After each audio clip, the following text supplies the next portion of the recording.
Hello, and welcome to the Kathleen Sprocklin podcast. I am a woman on a mission to help you get the Zettelkasten of your dreams on your work table beside you. Well, this is part of our Pre-Zettelkasten series. I haven't spoken with you in a while, so I hope you've been collecting all of those main cards because we're going to be coming up on the need to give those cards some numbers pretty soon. This episode, however, is pre-numbering. Now, what we're going to cover in this episode are two units. One unit we're going to talk about is why do you need numbers at all? And then given that you've decided you really need numbers, we're going to talk about three different choices that you have and how you're going to number your cards. This is pre-Zettelkasten and pre-numbering, so we're not going to put any numbers on any cards, and I'm not even going to show you any cards tonight because I don't want to fall in the trap of mechanics. We're talking about how do you think, because really a Zettelkasten is a mental process that leaves behind physical objects, and we're focusing on the mental process here in the Pre-Zettelkasten series.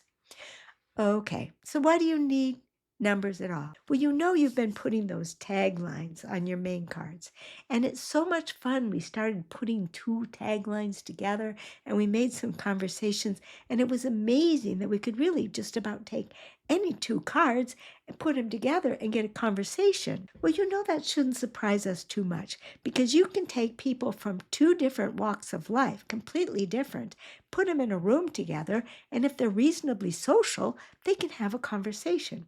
They can even have a conversation about things that are on completely different subject matter. I once was on an elevator in the midst of a computer chess tournament and met a gentleman on the elevator who said he was from Westinghouse. And I said, oh, how fascinating. You know, I expected him to be talking about washers and dryers. He was from Westinghouse nuclear reactors. Wow. Well, on an elevator, you're not going to get much of a conversation going.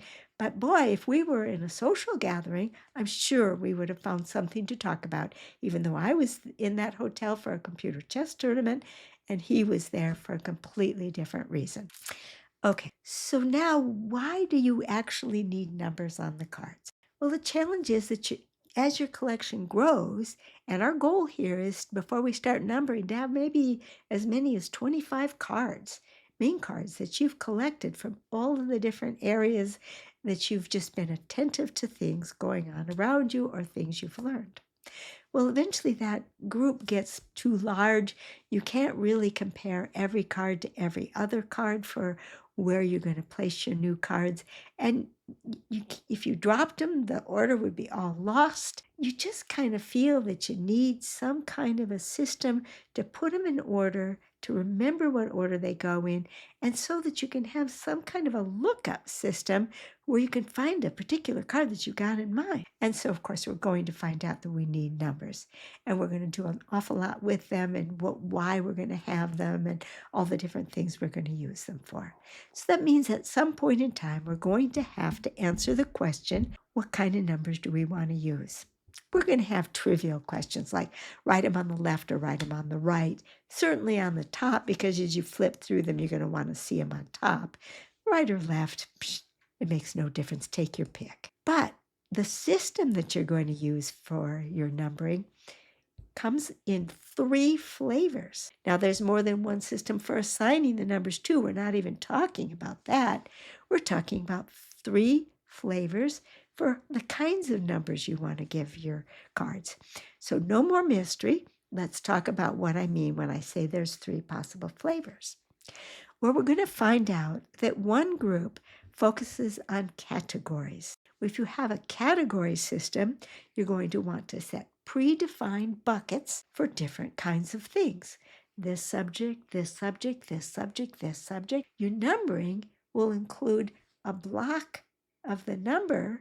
Some of those digits in that number are going to be telling you what basic subject you're in. That's a categorical system. Then another kind of system that we're going to come up with is what I call a foundational system. A foundational system doesn't start with these are all the categories of the world and I want to divide up all the categories. No, that's the category system. The foundational system sits back and says, I'm interested in this and this and this. You see, in some ways, it's much like the categories in that you start out in advance with what you might want to include, but it differs because it's personal instead of trying to capture all the categories that might be. And because it's personal, it's probably going to be more limited. And so it's going to be more direct to you. And so you might not need as big a block of your numbers going to what category is it. If you want to categorize all future knowledge, you better have a goodly chunk. If you're just going to group together the kinds of things that most interest you, you don't need so much of your space of your number being given over to that. And we'll use a different kind of card to set those up compared to the categories. I call those foundational cards. We'll get into that later, but that's why I call this a foundational system, and I call that other one a category system. And yet there's a third kind of numbering, and that's kind of an organic numbering. Whoa, we've got 25 cards already. What do we see? What do we see in our cards? Sort them out. Put them in piles. Oh, we've got 4 big piles. All right, 1, 2, 3, 4. All right, let's break down the piles. Littler subpiles. A, B, C, A, B, C, A, B, C. So that organic is just kind of, you discover it in the cards that you've got. And if new cards come along, why, it could grow because it's organic. So you see, there's going to be a decision you have to make. Now, when I taught my minimalist series, now, interesting, you might want to go from the Pre-Zettelkasten to the minimalist. That's a choice for you when you're ready to start building out your categories. But what I did in my minimalist series was I did that series to solve a problem that I kept getting from viewers who were saying, I'm all in a dither. I don't know whether I want to do this or this. I don't know whether I want to use that or that. I don't know whether we want to go there or there. And they spin in wheels. And I didn't want that to happen.